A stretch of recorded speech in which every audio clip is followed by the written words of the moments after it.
এখন তো সব তীর্থ বারবার, গঙ্গাসাগর একবার, এই ব্যাপারটা আর নেই।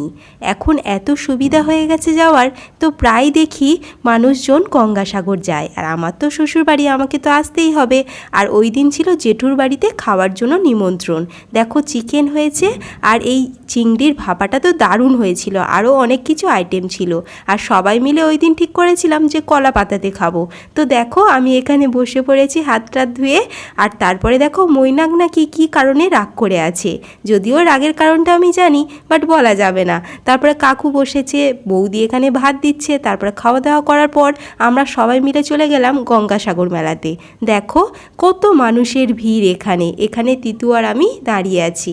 আর গঙ্গাসাগর মেলাতে যে এত ভিড় হয়, না এলে জানতামই না। এর আগে এসছি, অনেক ছোট ছিলাম, এখন তো প্রায়ই আসি। বেশ ভালো লাগে আসতে। চলো দেখা হচ্ছে নেক্সট মিনি ব্লগে। সাবস্ক্রাইব করে পাশে থেকো।